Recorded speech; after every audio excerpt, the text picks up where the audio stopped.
Hi, Marge. Hello, It's Jerry. very good to see you today. And for everybody in our audience, my name is Jerry Siegel, and I've been a docent at the Utah Museum of Fine Arts for about 15 years. But I'm here today on a very different mission. I'm here today to introduce to all of you and reintroduce to some of you Marjorie Powis, wife of Chauncey Powis, who has been associated with the Utah Museum of Fine Arts for 35 years and probably longer than that. Today, she's going to begin by talking to us about a dear friend who recently passed away, Busy Drinkhouse, who unfortunately cannot be with us today. She did really pass away a very few months ago.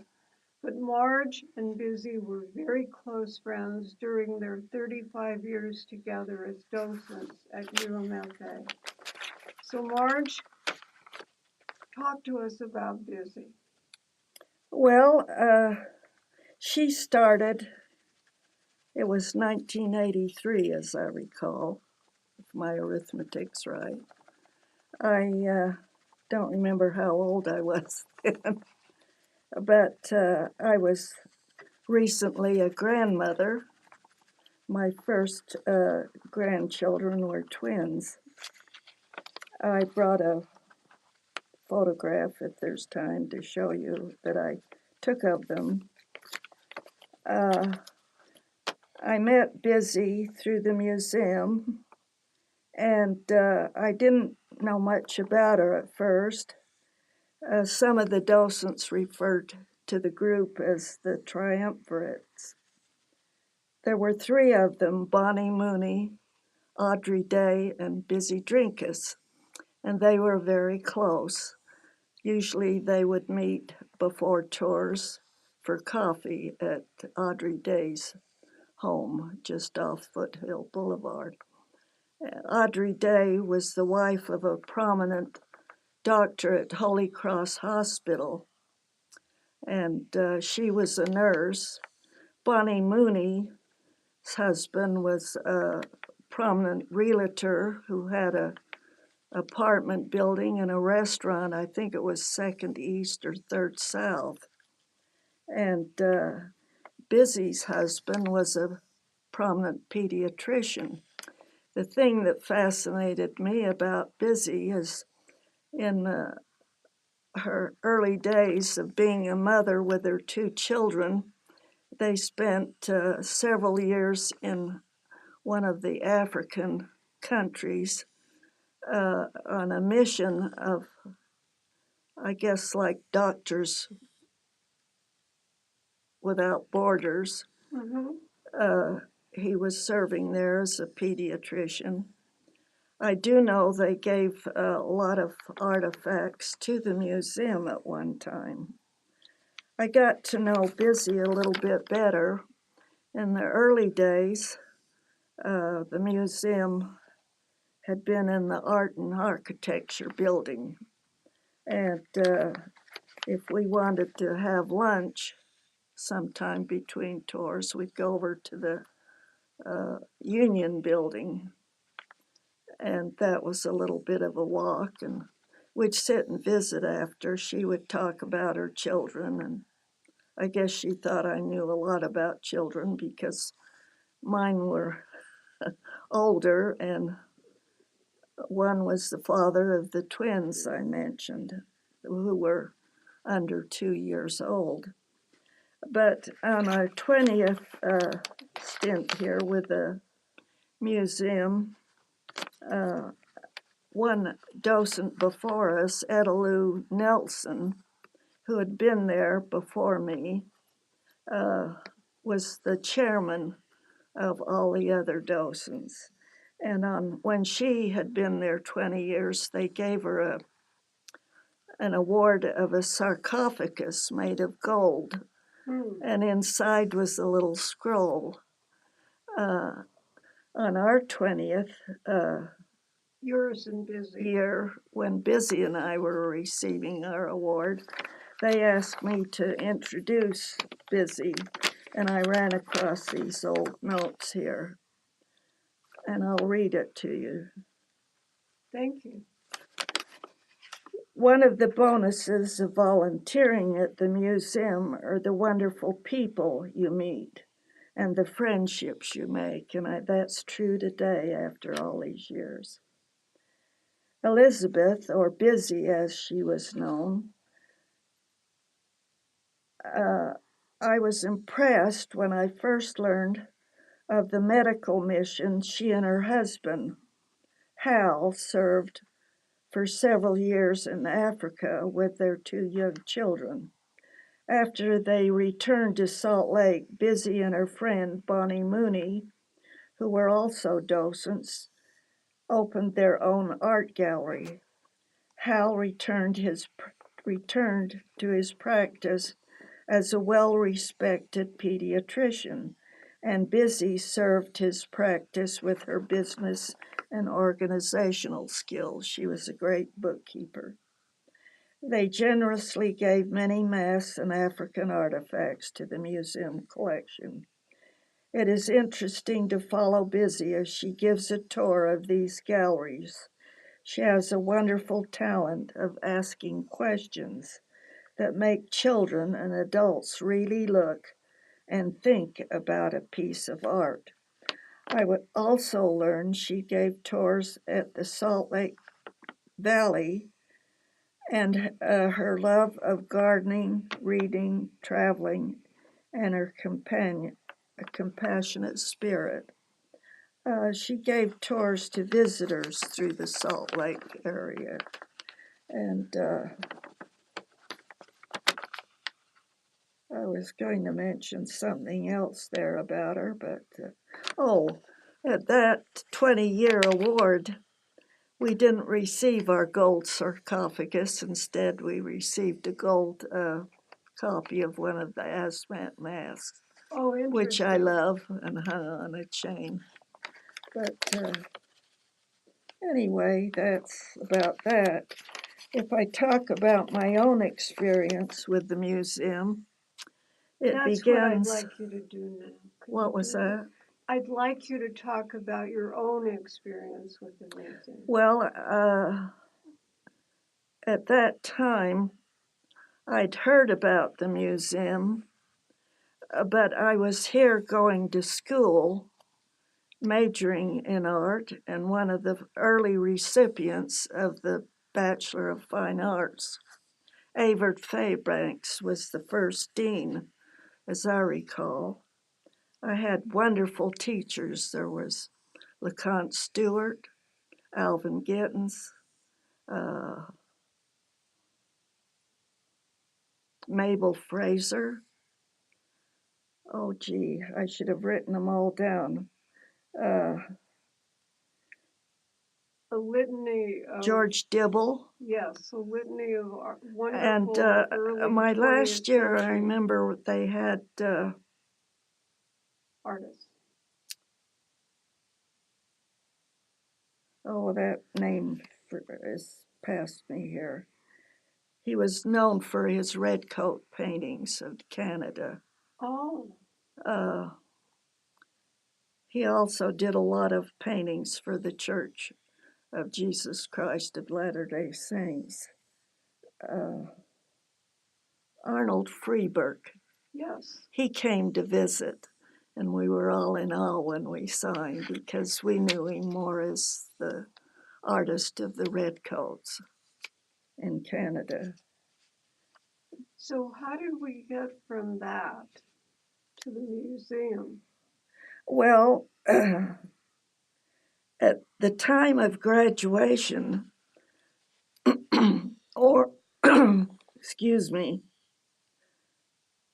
or maybe after I'd graduated, I worked up here in the photographic bureau.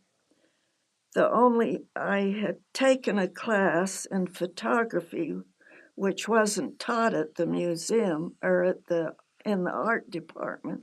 It was taught in the physics department. And Barton Howe was my teacher.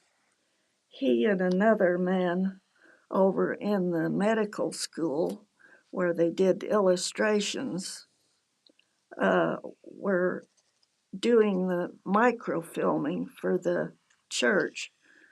The microfilms were stored in the vault in Little Cottonwood Canyon. But Barton Howell was impressed with me as a student, and so he asked me to come up and work in the photographic bureau. So I left my job at Paris department store in the credit department. It was there that I made enough money to pay my way through the university. The war ended, and all the GIs came home and were given the GI Bill of Rights, and many of them got a wonderful education here at the university. But prices went up for the rest of us. Right. But anyway, while I was working at the photo bureau, we did all the photography for the university except the medical school. And in the athletic department or physical ed, they used to have the practice of taking silhouette photographs of freshmen to show them what their posture looked like. They stood nude in front of a screen that was backlit. Oh my goodness. And when I was working at the university, they would have me do that. And there were. You didn't tell me that at your house when we Well, were talking. That was one of my assignments. Another assignment was to cover the events at the nursery school, which was under home economics. So how did this get you to? Well, from there, it was my last year that it could have been when the first collection from the Hudnuts was given to the state of Utah. The Hudnut family. I thought it was in 49, but one of the books about the museum said it was 50.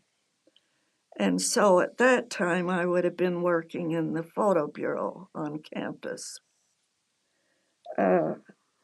But I saw the first exhibit of that collection that was given by the Hudnuts, and another family, Hatch, gave their artifacts of a few paintings from France and Italy, old furniture, and rugs and tapestries.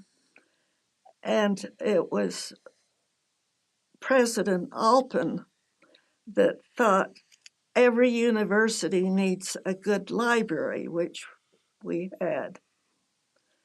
But every university should have a good museum, which we didn't have.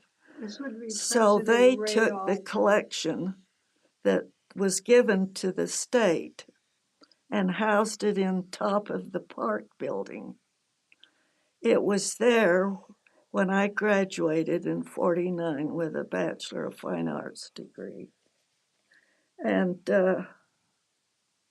photography wasn't taught in the art department. Right. It was taught in physics.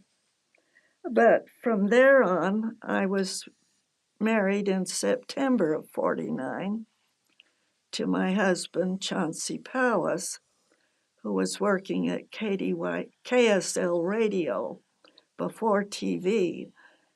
2 years later, we married in 49, September, and by that time, the first TV station in Utah was going well here.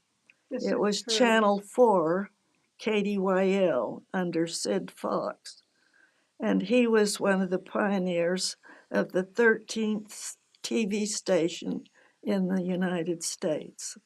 Chauncey or? At the time of our marriage, yes. Oh, wonderful. So anyway, the reason I mention all this is I can't tell you whether that collection was given at the year I graduated or after while I was working up here, but I remember going to the top of the park building, which had a nice skylight that we used those galleries for art classes. And they had large castings of old figures from the early Greeks in there. When did the actual tours begin?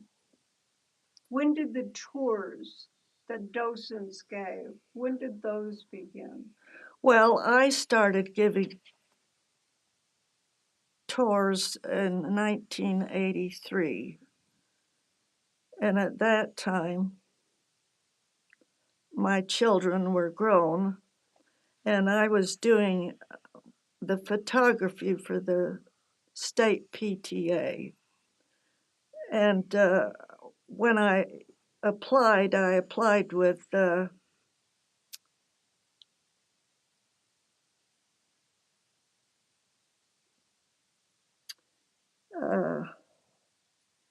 the head of the docents then was Ann Stewart?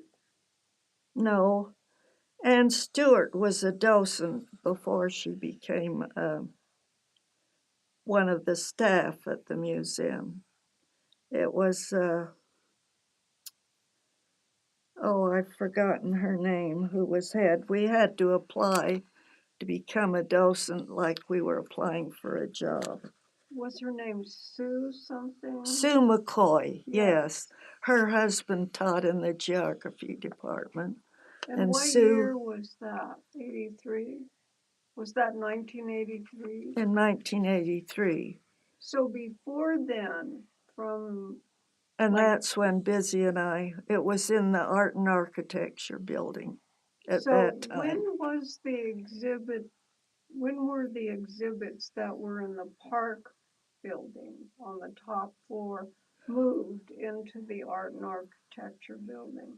According to Sanguinetti, it was, I think, 1970.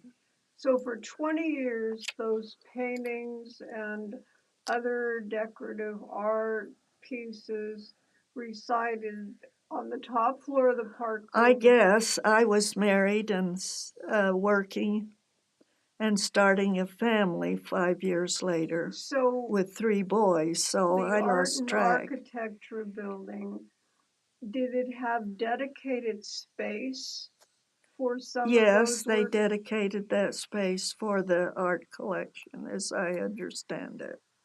So you actually applied for the job of being a docent? Yes, that was,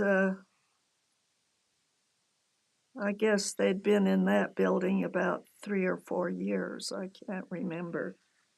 What were the tours like then? Well, we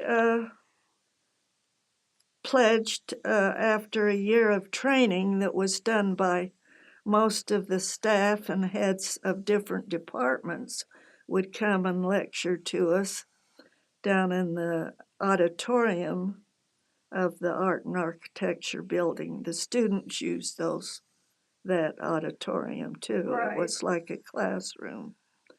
And we were assigned different textbooks. I still have them to read.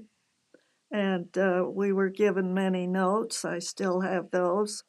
I remember a friend that worked for the uh, historical art collection of mostly uh, early Utah artists wanted the copy of all my books, but I was reluctant to share them since they were given to me by Sue McCoy and other staff that worked here on the faculty members. But we pledged to be there every day we were assigned, and nobody had to call us. We'd just show up and to give a tour. Were you on the same team as Busy was at that time? Well, I'd been on the Tuesday team, and there was a Wednesday team, And then it was Ann Stewart who was working down in the office, which was in the basement of the Art and Architecture building Mm-hmm. across from the auditorium. She asked me if I would change to the Thursday team because they had several women who were docents coming from Ogden, and on stormy days they couldn't make it. So I changed, and Busy did too. I guess she changed from the Wednesday team at that time. So But I'm sorry. I've been on the Thursday team for a number of years. Yeah, that was in the 80s. This is 2019, and you're still on the Tuesday team. Or Thursday team, excuse Well, me. they don't encourage you to change anymore. But I met a lot of people by changing around, and I took several trips that were sponsored by the museum to San Francisco, a couple of trips, and one to Pennsylvania. Two different museums in those Yes, cities, so and states. So, was there anything unique about the tours that you gave early on that was different than Well, I today? loved some of the galleries, and Sue thought it was good if we became actors and portrayed some of the people or artists that we were talking about. Uh, Joseph Silverstein was the conductor at the Utah Symphony, and his wife arranged for the Boston Museum to send some of their early Greek artifacts to the museum to be exhibited. They were wonderful. There were Greek vases and scrolls and lanterns and wonderful things. So Kathy Zumbro made chitons for us to wear to go to visit the museum in the classroom. I was a museum in the classroom from the very beginning until now, when now just staff visits the classroom. I became Daphne, wife of Medius, the potter of Athens, Greece. Women were like servants in those early years of Greece in the Golden Age. And I would take a replica of a vase, presumably painted by my husband, uh, in the black figures. And I would take a basket of some of the food I was going to prepare for dinner that night, which was lentils and garlic and other items there. And I had replicas of early Greek coins that I would show them. And I told them I had ridden thousands of miles over oceans and mountains and deserts to come here to their school on the back of Pegasus. And I would describe Pegasus with these gossamer wings. And when I ended my tour, I'd say, "Oh, I can hear Pegasus out in the playground there. It's time for me to go." Many of the fourth graders actually believed it.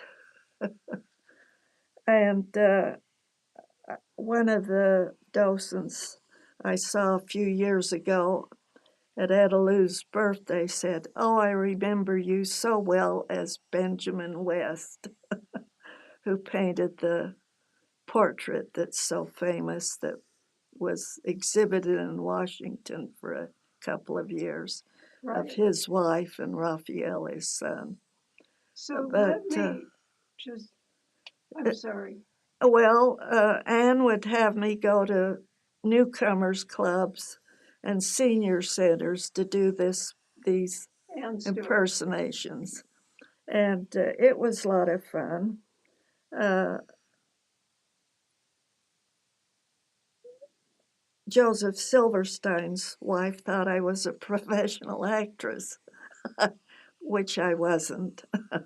So The museum and the But I classroom. learned. I expanded I had fun. I made up stories to go with the gallery, the English gallery, and what would it have been like to be here and partake of dinner on this table, sit by this fireplace. So you're talking about fourth graders, which is one of our Yes, programs at the museum, the partners. but some of these portrayals, Anne had me go out into other venues, newcomer clubs. I understand.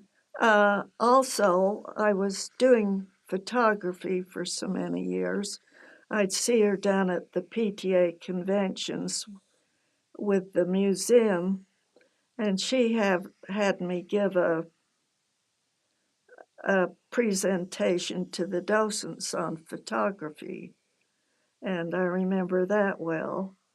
I brought several of my cameras, view cameras and press cameras and flash bulbs and everything.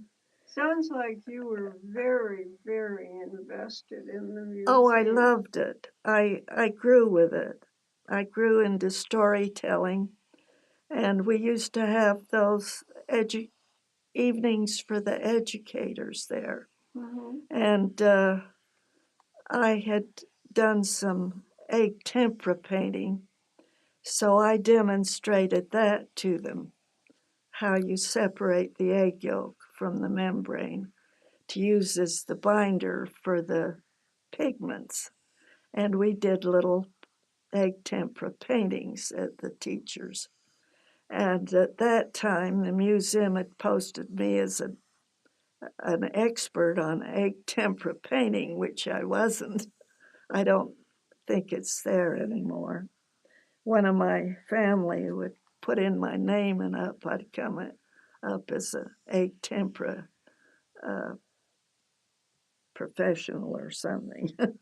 So, Marge, as we're beginning, our time is getting a little short here. Well, I wondered if I could ask a couple of questions and then you could finish with your photographs. Would that be okay? okay. All right. I probably talked too much. Oh, no, no, no, no, no, no. But it's been a part of my life since I graduated, and more or less. But during the years I was a mother, I wasn't involved. I understand. I just, 3 boys. that's right, and I've met them all. They're wonderful. So,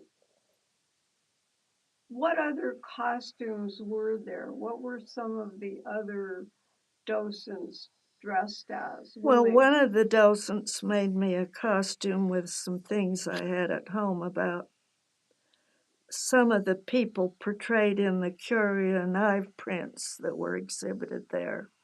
She made a little purse that I tied on and a bonnet. I still have those.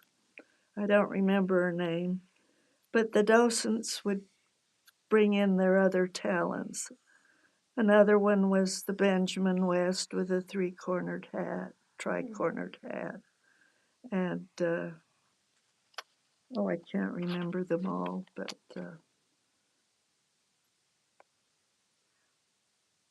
You know, I'm going to forget my question and just let you finish. I think it would be well, better. there's one about Ann Stewart and I, and other docents would visit outlying regions of just 3 or 2 room classroom buildings. And one of the memorable visits Chauncey and I took with Ann and Bob Stewart was out to Ibapaw, which is on the border of the Nevada state line. It was a 3 room class next to a reservation, and we took the museum out there and took the Pony Express route back. It was an all-day event. But other places we went with docents was Randolph and other places on the West Desert. This is some photographs of uh, well, Ann Stewart's in this, and then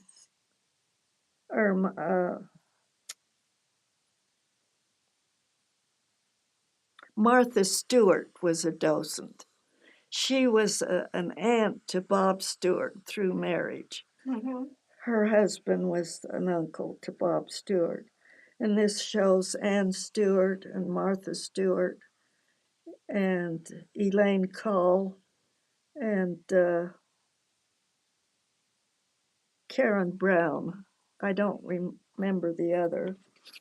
And then I started taking cello lessons. And Ann would tell me she played the cello when she was young. And I said, well, can you play it now? And we'll play together. And she said, oh, I don't have a cello anymore.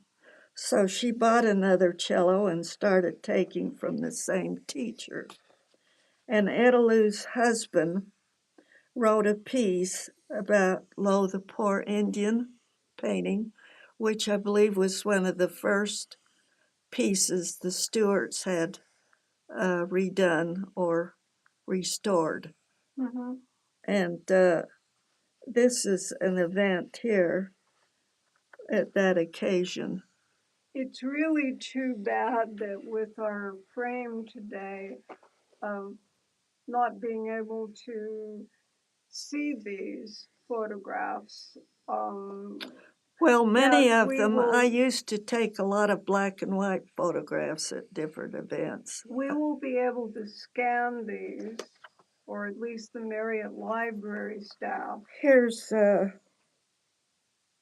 will be able to scan these, and they can be put on the UMFA website. the Wednesday team, Jane Rogers.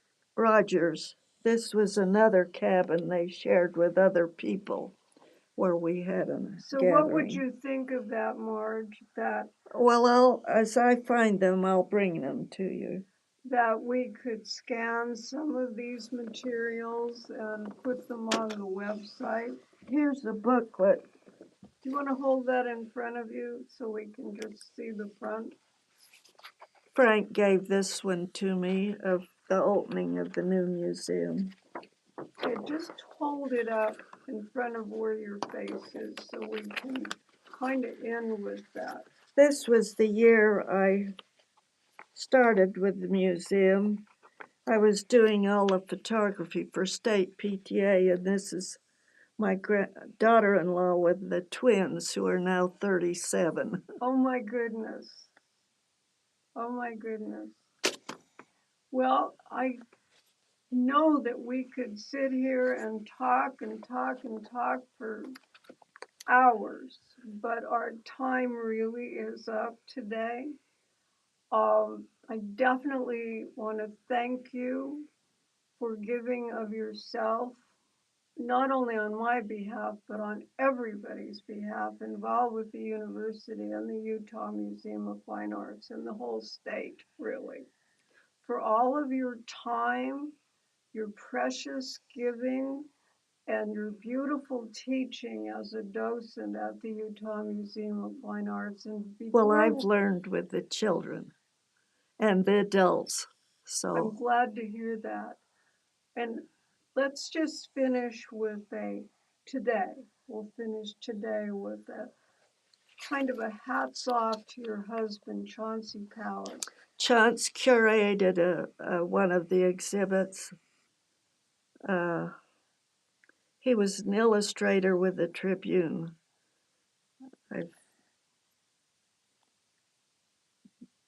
Bob Woodward, I checked with that with Chance just before I left. He did drawings of all the historic buildings in Utah and featured an article in the Tribune each week or more. And Chance curated that show at the museum. You may have been here at that time. It's possible I was. What was Chauncey's favorite kind of tour to give? Was he the kind of guy who would get on the floor with the kindergartners, or was he more interested in the adults? No, he gave tours to the children, and it was good for the children because I think he was one of the first men docents to give tours, and it was nice for the children to see that art just didn't belong to the female because women, most of the docents were women, Correct. and it was okay for a boy to enjoy art. I love that thought. But he also would go with me into the classroom on occasion. In the And museum and the classroom program. what was that? Through the museum and the classroom program. Yes, uh-huh. Did he also dress up in costume? No, he didn't do that. No, not Chauncey. All right, He's more reserved than his wife. little bit. Did you have anything that you wanted to say before we say goodbye? Well, I have a book by J.T. Harwood that he wrote about his early life. And we also have a painting by him, nothing as elaborate as the preparation for dinner, but it's wonderful for me because it's a portrait he did of my grandmother Beck. Uh-huh. It's a profile, and they knew him, and I think my grandfather, as I understand it, helped many artists on their trips to Europe. He made money in mining, and Beck Street's one of his last hurrahs, I guess. But he owned Saratoga Springs and Betcott Springs, and a lot of property down in Lehigh. But this is about Harwood's early life, and we knew Gitten's wife, Gwen, his first wife. Mm-hmm. This was a limited edition of some of his paintings. Well, perhaps once again we can have those put on our website. And I thank you again. I hope the Marriott Library has these in their collection. If they don't, we'll just use yours with your permission. Thank you, Marge. Well, thank you. It's been a trip down memory lane for me.